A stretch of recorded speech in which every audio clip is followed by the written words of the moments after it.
الحمد لله وكفى. الصلاة والسلام على عباده الذين اصطفى وعلى آله وأصحابه المجتبى. أما بعد فأعوذ بالله من الشيطان الرجيم. بسم الله الرحمن الرحيم.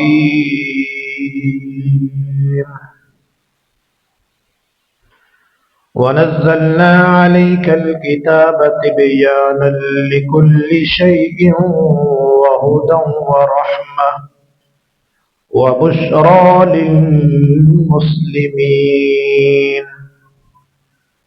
قال رسول الله صلى الله عليه وسلم: لن ينجي أحد منكم عمله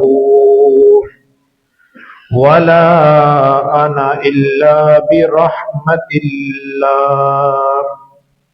صدق الله العظيم وبلغنا رسوله النبي الكريم الأمين. وقد قال الله تعالى في شأن حبيبه: إن الله وملائكته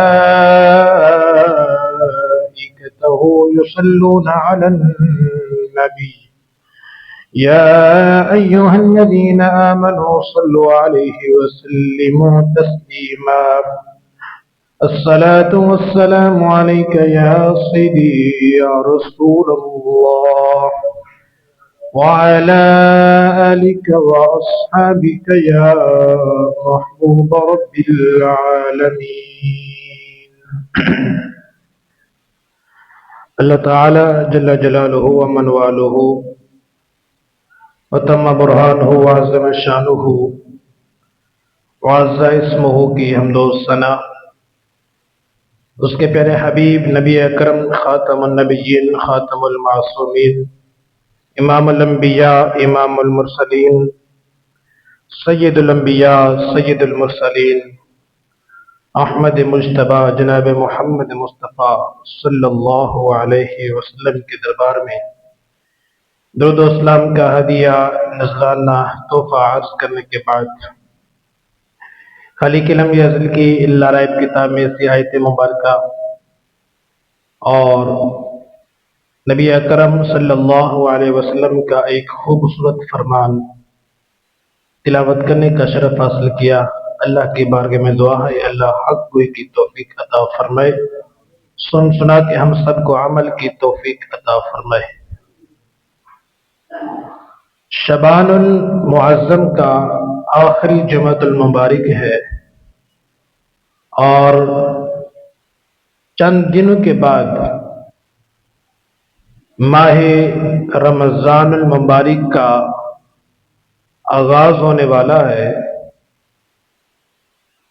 وہ رحمتوں برکتوں والا مہینہ ان قریب کچھ ہی دنوں کے بعد شروع ہونے والا ہے اور مومن ہمیشہ ایسے موقع کی تلاش میں رہتا ہے کہ اسے کوئی نہ کوئی موقع ملے کہ وہ نیکیاں زیادہ سے زیادہ نیکیاں کرے. تو جیسے ہی شعبان المعظم کا مہینہ اپنے اختتام کے قریب ہو جاتا ہے، مومن کے دل و دماغ میں ماہ رمضان المبارک اس کا استقبال اس کے ذہن میں آنا شروع ہو جاتا ہے. اسی والے سے آج کچھ گفتگو کریں گے ماہ رمضان المبارک کا استقبال کیسے کیا جائے. یہ ایک مہمان مہینہ ہے اور پوری دنیا کے تمام انسانوں کی یہ فطرت ہے کہ جیسے ہی ان کے پاس کوئی مہمان آتا ہے تو مہمان کا بھرپور طریقے سے استقبال کیا جاتا ہے. وہ مہمان دنیاوی لحاظ سے ہو، مذہبی لحاظ سے ہو، سیاسی لحاظ سے ہو، جس بھی لحاظ کا وہ مہمان ہو، جس بھی درجے کا مہمان ہو، اس مہمان کا ہر معاشرے میں اور ہر انسان کی یہ ایک فطرت بن چکی ہے کہ مہمان کے استقبال کیا جاتا ہے۔ تو رمضان بھی ایک مہمان مہینہ ہے، سال بعد آتا ہے، پھر چلا جاتا ہے، پھر سال بعد آتا ہے، تو مومن رمضان کا استقبال کرتا ہے۔ مہمان کا جو استقبال ہوتا ہے اس کی نوعیت اس مہمان کی جسامت کو دیکھ کے نہیں ہوتی، مہمان کا استقبال اس کے قد کاٹ کو دیکھ کے نہیں ہوتی، بلکہ مہمان کا استقبال ہوتا ہے اس کی ویلیو دیکھتے ہوئے، اس کی ویلیو کتنی زیادہ ہے، مقام و مرتبے کے لحاظ سے اس مہمان کا استقبال کیا جاتا ہے۔ اگر کسی دوسری ریاست کا، ملک کا حکمران، کوئی قاضی، کوئی حاکم، کوئی وزیر کسی ریاست میں آئے، وزیر آئے گا، اس کا استقبال اس لیول کا ہوگا، عام آدمی آئے گا، ایم پی ایم این اے آئے گا، اس کا استقبال اس لیول کا ہوگا۔ تو جو جتنی اہمیت کا حامل ہے اس کا استقبال بھی اسی لحاظ سے شاندار ہوتا ہے۔ اور سارے مہینوں میں سے رمضان وہ مہینہ ہے جس مہینے میں سب سے زیادہ برکتیں نازل ہوتی ہیں، جس مہینے میں سب سے زیادہ رحمتیں نازل ہوتی ہیں۔ تو پھر جب مہینہ سب سے زیادہ رحمتوں والا، برکتوں والا مہینہ ہے، تو پھر اس مہینے کا استقبال بھی باقی سارے مہینوں سے زیادہ ہونا چاہیے۔ کریم آقا علیہ الصلوۃ والسلام کو اللہ تعالیٰ نے مہمان بنایا، عرشوں کا مہمان بنایا۔ اب مہمان کی شان ہے نا، جتنا عظیم مہمان اتنا عظیم استقبال، جتنا عالی شان مہمان اتنا عالی شان اس کا استقبال۔ کریم آقا علیہ الصلوۃ والسلام جب عرش کے مہمان بنے تو اللہ تعالیٰ نے آقا علیہ السلام کے استقبال کے لیے عرش کو سجایا، جنت کو سجایا، فرشتوں سے استقبال کروایا۔ کیوں؟ اس جیسا مہمان نہ کوئی ہے، نہ دوبارہ کوئی آئے گا۔ تو رمضان بھی عظیم الشان مہینہ ہے، اس جیسا نہ کوئی اور مہینہ ہے، نہ اور کوئی مہینہ آتا ہے۔ جب یہ مہینہ سب سے زیادہ فضیلت والا ہے، پھر اس مہینے کا استقبال بھی مومن کو چاہیے کہ سب سے بڑھ کے، سب سے زیادہ جوش و جذبے کے ساتھ مومن کو چاہیے کہ اس مہینے کا استقبال کرے۔ اب ہم نے اس مہینے کا استقبال کیسے کرنا ہے؟ ہم نے اس مہینے کا استقبال کرنا ہے رحمت کے ساتھ، اللہ کی رحمت کے ساتھ۔ رحمت کیا ہے؟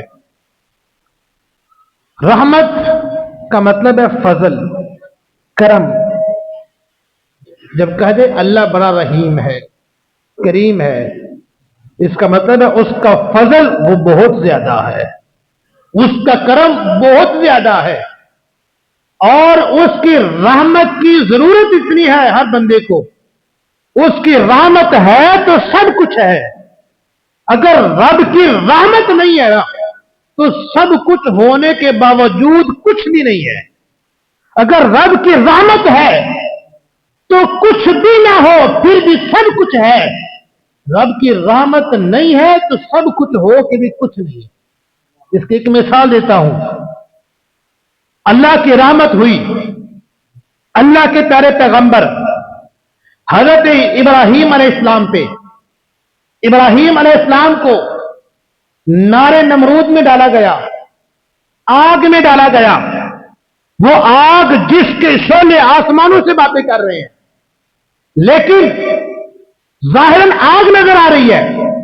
رب کی رحمت ہوئی ابراہیم علیہ السلام کو اسی آگ میں وہ لطف نظر آیا، اسی آگ میں وہ اللہ کا کرم نظر آیا جو آگ سے باہر نظر نہیں آ رہا تھا۔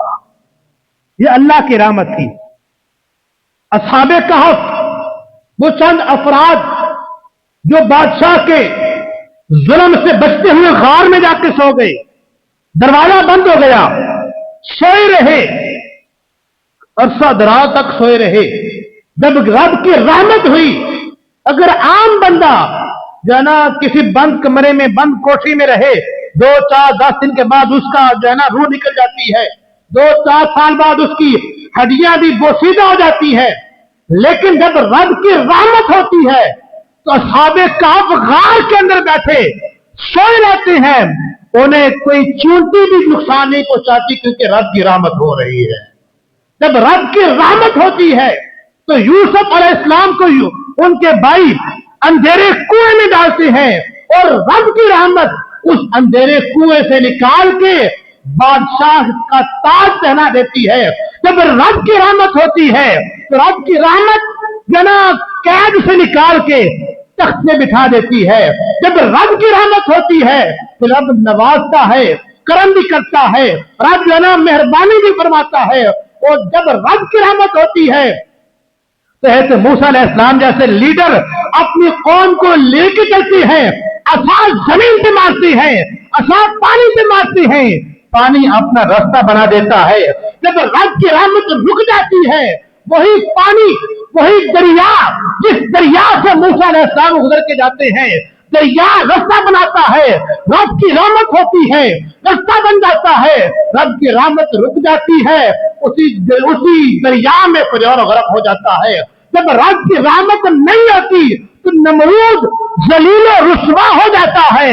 جب رب کی رحمت نہیں ہوتی، انسان کے پاس سب کچھ آ جاتا ہے، مال بھی آ گیا، دولت بھی آ گئی، رب کی رحمت نہیں ہوئی۔ رب نے فرمایا اے قارون، نہ تیرا مال چاہیے، نہ تیری دولت چاہیے، رب کی رحمت نہ ہو تو رب قارون کو اس کے خزانے سمیت زمین میں دنسا دیتا ہے۔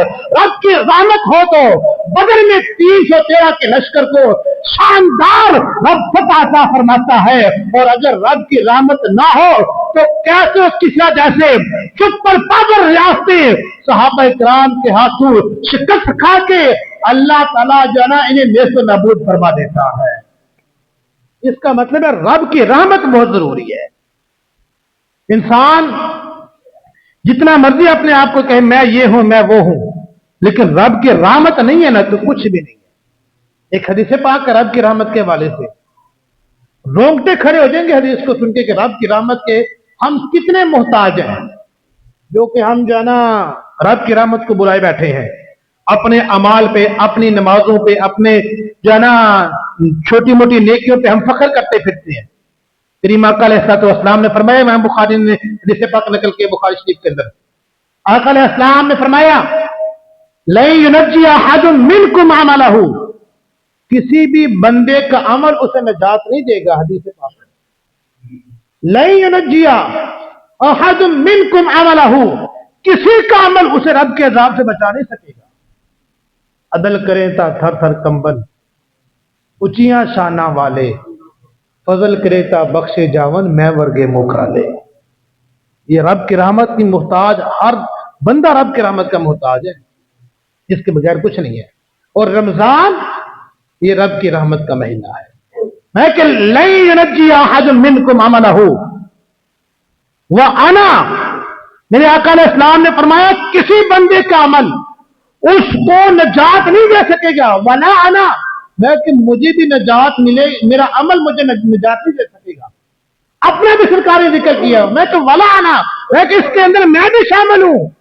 جس کو رب نے رحمت للعالمین بنا کے بھیجا ہے، وہ امام الانبیاء فرما رہے ہیں وَلَا أَنَا، کہ میں بھی اپنے عمل پہ بھروسہ کر کے نہیں بیٹھا ہوا، میں بھی اپنے عمل پہ نہیں بیٹھا کہ میرا عمل بہت اچھا تو میں بچ جاؤں گا، بلکہ میرے مصطفیٰ علیہ السلام نے فرمایا إِلَّا أَن يَتَغَمَّدَ بِيَ الرَّحْمَةِ، رب نجات اسی کو ملے گی جو رب کی رحمت کی لپیٹ میں آ جاتا ہے۔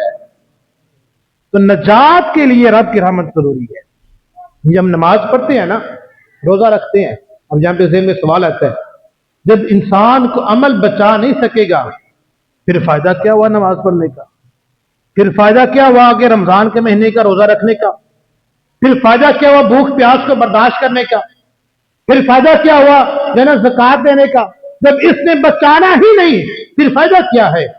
اس کا سمپل سا جواب میں یہ دے دیتا ہوں، یہ عمل جو ہے نا، اخلاص یہ کہتا ہے عمل بندہ اس لیے نہ کرے کہ یہ عمل مجھے بچائے گا، یہ لالچ ہے، اخلاص نہیں ہے۔ صوفیاء کے اگر نظریات کو آپ دیکھیں نا تو صوفیاء کرام فرماتے ہیں تصوف یہ کہتا ہے انسان نماز پڑھتا ہے نا کس لیے؟ اگر نماز پڑھتا ہے اس لیے میں جنت میں جاؤں گا، یہ اس کا اخلاص نہیں ہے، یہ لالچ ہے اس کے اندر، میں جنت میں جاؤں گا۔ نماز پڑھتا ہے اس لیے میں جہنم سے بچ جاؤں گا، میں تو یہ لالچ ہے، اخلاص نہیں ہے۔ اخلاص کیا ہے؟ اخلاص اس چیز کا نام ہے میں نماز پڑھتا ہوں فقط اس لیے کہ میرے رب نے مجھے حکم دے دیا ہے، رب کے حکم کی فرما برداری کرتے ہوئے، رب کے حکم کی اطاعت کرتے ہوئے میں نماز پڑھتا ہوں۔ رہی بات جنت کی، رہی بات دوزخ کی، وہ تو رب نے بنائی ہے، وہ تو رب کا معاملہ ہے، رب چاہے جنت میں بھیجے، رب چاہے دوزخ میں بھیجے، میں رب کے حضور سجدہ ریز فقط اس لیے ہو رہا ہوں کہ رب نے کہا حی علی الصلاۃ، آ میری بارگاہ میں آ گیا، رب نے کہا سجدہ کر، میں نے سجدہ کیا، رب نے کہا رکوع کر، میں نے رکوع کیا۔ اخلاص اس چیز کا نام ہے۔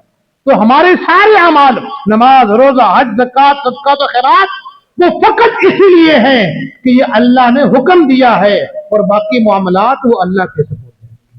بنی اسرائیل کا ایک آدمی تھا، بڑی اس نے عبادت کی، اور اللہ تعالیٰ نے حکم بھیجا اس آدمی کے بارے میں، نبی کو جو ہے نا پیغام بھیجا، اے نبی اس بندے کو جا کے کہہ دو کہ تمہاری ساری عبادات کو میں نے رد کر دیا، ساری عبادات رد کر دی، کوئی بھی قبول نہیں کی۔ تو اس بندے کو جب یہ میسج ملا تو وہ بندہ خوشی سے جھومنا شروع ہو گیا۔ لوگوں نے کہا ارے تیری عبادات رد ہو گئی ہیں، تو خوشی سے جھوم رہا ہے؟ اب اس کی عبادات میں لالچ نہیں تھی، اس کی عبادات میں دکھلاوا نہیں تھا، وہ عبادت اس لیے نہیں کرتا تھا کہ میں جنت میں جاؤں گا، وہ عبادت اس لیے نہیں کرتا تھا کہ میں جہنم سے بچ جاؤں گا، وہ عبادت فقط اس لیے کر رہا تھا کہ رب نے مجھے حکم دیا ہے۔ اسی چیز کا نام اخلاص ہے۔ لوگوں نے کہا تو جھوم رہا ہے، اس نے کہا مجھے اس سے کیا غرض، رب قبول کرے نہ کرے وہ تو اس کی مرضی ہے، میں کون ہوتا ہوں اس کے معاملات میں مداخلت کرنے والا؟ میری کیا مجال کہ رب کے کسی کام میں میں مداخلت کروں؟ میرا کام تھا عبادت کرنا، میں نے وہ کر لی ہے، قبول کرنا نہ کرنا رب کا کام ہے۔ میں خوشی اس بات سے منا رہا ہوں کہ رب کے خاص بندوں میں کہیں نہ کہیں میرا نام تو آ گیا ہے، میرا نام تو آ گیا ہے نا، رب نے میرے نام پہ پیغام بھیجا ہے، میں اسی پیغام پہ خوشی منا رہا ہوں، اور اسی چیز کا نام اخلاص ہے۔ اور بندہ عمل کرے اخلاص کے ساتھ اور امید لگائے پھر رب کی رحمت کی، پھر اللہ تعالیٰ اس بندے کو نجات عطا فرماتا ہے۔ ماہ رمضان مبارک یہ رحمت کا مہینہ ہے، اور رحمت کی ہمیں جب اتنی زیادہ ضرورت ہے، رحمت کے بغیر نجات نہیں ہے، رحمت کے بغیر دنیا میں سکون نہیں ہے۔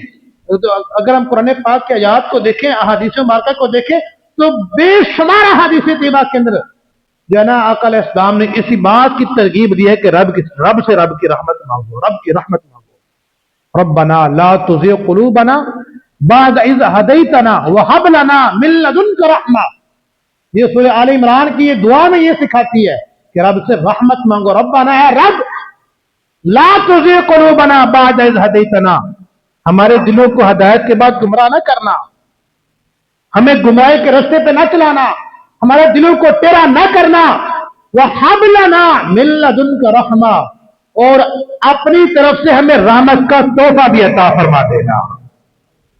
ہاں بھی کہتے ہیں تحفہ دے دینا کسی کو، جس سے بندہ محبت کرے اس سے بندہ تحفہ دیتا ہے، اور مومن اپنے رب سے تحفہ کیا لیتا ہے؟ حَبْ لَنَا مِن لَدُنْكَ رَحْمَةً، بولا مجھے تیری بارگاہ سے جو تحفہ چاہیے وہ تیری رحمت کا تحفہ چاہیے، رحمت کا تحفہ مجھے مل جائے گا، میری دنیا بھی سنور جائے گی، آخرت بھی سنور جائے گی۔ دعائے قنوت ہم پڑھتے ہیں نماز میں، اب دعائے قنوت کے اندر بھی کیا دعائے قنوت کیا سکھاتی ہے؟ نماز کیا سکھاتی ہے؟ رب سے رحمت کی امید، رب سے رحمت کی جو ہے نا پکار۔ دعائے قنوت میں کیا ہے؟ وَنَرْجُو رَحْمَتَكَ، مولا کریم ہم تجھ سے تیری رحمت کی امید رکھتے ہیں۔ ابھی نماز کا ترجمہ پڑھ کے دیکھیں، نماز بھی یہی سکھاتی ہے بھائی رب سے رب کی رحمت مانگو۔ نرجو رحمتک، ہم تجھ سے تیری رحمت مانگتے ہیں۔ اور ایک حدیث پاک کا مفہوم ہے، آقا علیہ السلام نے فرمایا جب چھینک آئے نا تو کہو الحمدللہ، اور دوسرا آدمی کیا کہے؟ یرحمک اللہ، کیا کہے؟ یرحمک اللہ۔ مطلب کیا ہے؟ یہاں بھی پیغام یہی دیا جا رہا ہے کہ رب سے رب کی رحمت مانگو۔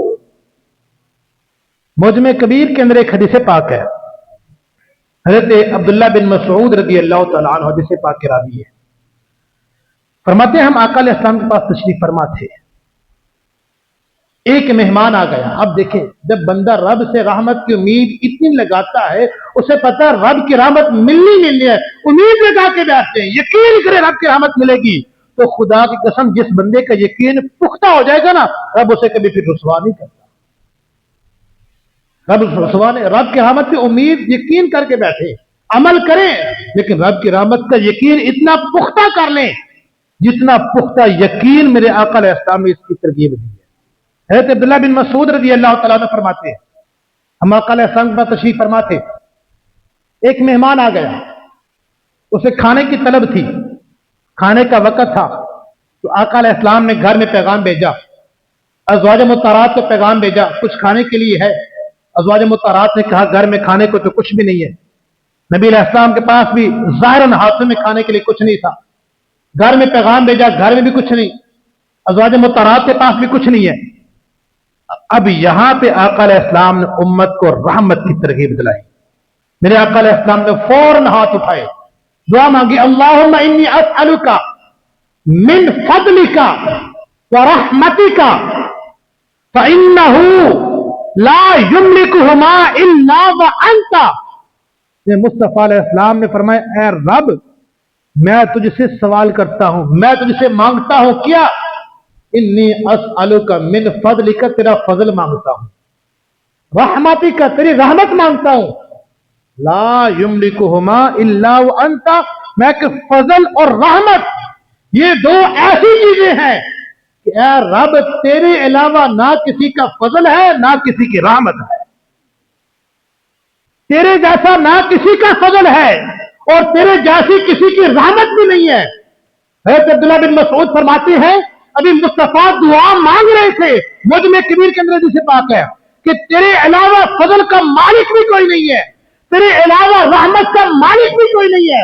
ابھی مصطفیٰ نے آمین بھی نہیں کہا تھا، رب کی رحمت ایسی ہوئی، فوراً ایک آدمی آ گیا اور اس کے پاس بھنی ہوئی بکری تھی اور وہ اس نے لا کے وہ مصطفیٰ کے سامنے رکھ دی ہے، وہ فوراً کھانا آ گیا مصطفیٰ کے سامنے۔ وہ کیا تھا؟ وہ رب کی رحمت تھی۔ مصطفیٰ علیہ السلام نے رب سے یہ نہیں کہا کھانا بھیج، یہ نہیں کہا مہمان بھوکا ہے کس کو ہے کھانا کھلانے والا، نہیں، اسألک من فضلک، تجھ سے تیرا فضل مانگتا ہوں، اپنا فضل دے، اپنی رحمت دے۔ اور رب جانتا ہے اس بندے کو میری رحمت کی کون سی چیز چاہیے، رزق یہ بھی رب کی رحمت ہے، اولاد یہ بھی رب کی رحمت ہے، اور رب بہتر جانتا ہے کس بندے کو کس ٹائم پہ کون سی رحمت دینی ہے، کون سی نعمت دینی ہے، کون سا فضل کرنا ہے۔ مصطفیٰ کے دعا مانگنے کی دیر تھی، کھانا مصطفیٰ کے سامنے آ گیا۔ جب صحابہ کرام نے اس مہمان نے کھانا کھایا تو اس کے بعد آقا علیہ السلام نے اس مہمان کو، اس مسافر کو کہا میں کہ جب بھی، اب یہ ایک پیغام بھی ہے، آج کل لوگ کہتے ہیں نا کہ حالات خراب ہیں، مہنگائی ہے، گھر میں کھانے کو کچھ نہیں ہے، کچھ لوگ جو ہے نا ٹھیک ٹھاک ہوتے ہوئے بھیک مانگنا شروع کر دیتے ہیں، وہ تو بالکل غلط ہے، بالکل ٹھیک ٹھاک آدمی ہو، محنت کر سکتا ہو، اعضاء بھی ٹھیک ہو، تو بلا وجہ بھیک مانگے، یہ تو ہے ہی منع۔ نبی علیہ السلام نے اس پہ سختی سے منع فرمایا ہے۔ نبی علیہ السلام نے کیا فرمایا؟ میں کہ جب تمہیں بھوک لگی ہو نا، تمہارے پاس کھانے کو کچھ بھی نہ ہو اور کھانے کی طلب بھی ہو، ظاہری اسباب بھی نہ ہو، تو اس یقین سے رب سے یہ دعا مانگو کہ رب رزق عطا کرے گا، اس یقین سے رب سے مانگو، اسی انداز سے مانگو، اللہم انی اسألک من فضلک ورحمتک لأنہ لا یملکها ما الا وانت، میں کہ اس یقین سے مانگو، بھوکے ہوگے رب کوئی نہ کوئی غیب سے اسباب ضرور پیدا فرما دیتا۔ یہ رب کی رحمت ہے، رب اپنے بندوں پہ رحمت فرماتا ہے۔ تو یہ ماہ رمضان مبارک یہ کیا ہے؟ یہ رحمت کا مہینہ ہے، رحمت الہی کے نزول کا مہینہ ہے۔ کریم آقا علیہ الصلوۃ والسلام نے فرمایا ہے کہ سلمان فارسی رضی اللہ تعالیٰ عنہ جس سے پاک کے راوی ہیں، فرماتے ہیں جب شعبان کا آخری دن تھا نا، رمضان کا آغاز ہونے والا تھا، تو آقا علیہ السلام نے ایک طویل خطبہ ارشاد فرمایا۔ اب اس طویل خطبے کے اندر جو ایک لفظ میں مصطفیٰ نے بیان فرمایا، وہی لفظ یہ بتاتا ہے کہ رمضان کیسا مہینہ ہے۔ فرماتے ہیں آقا علیہ السلام نے فرمایا ہوا شہر اولہ الرحمہ، وہ رمضان کا مہینہ ایسا مہینہ ہے جس کے پہلے عشرے میں رحمتیں ہی رحمتیں ہیں، پہلے عشرے میں رحمتیں ہی رحمتیں ہیں۔ اور رب کی رحمت کتنی وسیع ہے، اس کی ایک مثال دیتا ہوں چھوٹی سی۔ ماں اپنے بچے سے کتنا پیار کرتی ہے، ہر ایک کو اس کا شاید اندازہ بھی نہ ہو کہ ایک ماں اپنے بچے سے کتنا پیار کرتی ہے، اور یہ رب کی رحمت کا ایک چھوٹا سا حصہ ہے۔ جسے پاک کا مفہوم ہے، میرے آقا نے فرمایا اللہ نے اپنے رحمت کے 100 حصے کیے ہیں۔ کتنے؟ 100 حصے کیے ہیں۔ ان 100 حصوں میں سے ایک حصہ رب نے دنیا میں بھیجا ہے، اور دنیا میں ہم پھر اس ایک حصے کی رحمت کا نظارہ یہ دیکھتے ہیں کہ ماں اپنے بچے سے محبت کرتی ہے، بھائی بھائی سے محبت کرتا ہے، بہن بھائی کی آپس میں محبت ہے، ماں باپ کی اولاد کے ساتھ محبت ہے، اولاد کی ماں باپ کے ساتھ محبت ہے، دو دوستوں کی آپس میں محبت ہے۔ یہ ساری محبت، یہ رحمت، یہ کیا ہے؟ یہ اللہ کی رحمت کے 100 حصوں میں سے ایک حصے کا یہ نتیجہ ہے۔ تو اللہ کی ابا کی رحمت کے باقی حصوں کا مقام کتنا اللہ ہوگا؟ یہ فرمایا کہ ہوا شہر اول الرحمہ، رمضان رحمت کا مہینہ ہے، نزول رحمت کا مہینہ ہے۔ اور ایک حدیث پاک کے اندر آقا علیہ السلام نے فرمایا اذا جاء رمضان فتحت ابواب الرحمہ، جب رمضان کا مہینہ آتا ہے اللہ رحمت کے سارے دروازوں کو کھول دیتا ہے، رحمت کے دروازے کھل جاتے ہیں، انسان کے دل میں نرمی آ جاتی ہے۔ رمضان کے مہینے کوئی سوال ہی آتا ہے، انسان کہتا ہے میں اس کو خالی ہاتھ نہ بھیجوں، کچھ نہ کچھ اس کو دے کے بھیجوں، کوئی گھر میں مہمان آ گیا اس کو افطاری کروا کے بھیجوں، کوئی دوست آ گیا، کوئی بھی راہگیر آ گیا اس کو کچھ نہ کچھ کھلا کے بھیجوں۔ یہ کیا ہے؟ یہ وہی ہے کہ جو رب نے ساری رحمتوں کے دروازوں کو کھول دیا ہے۔ جب رب نے دروازے کھول دیے ہیں نا تو پھر وہ کتنا بدبخت ہوگا جو کھلے ہوئے دروازے سے بھی رب کی رحمت نہ لے سکا۔ دروازہ کھلا، اوپن دروازہ ہے، رحمت انڈیل رہا ہے رب، لیکن وہ پھر کتنا بدبخت ہوگا وہ انسان جو رحمت کے کھلے ہوئے دروازوں سے بھی رحمت سے حصہ نہ لے، جو رحمت رب تقسیم کر رہا ہے اس رحمت سے اپنا حصہ نہ لے، اور رمضان کے مہینے میں اپنے رب کو راضی نہ کرے۔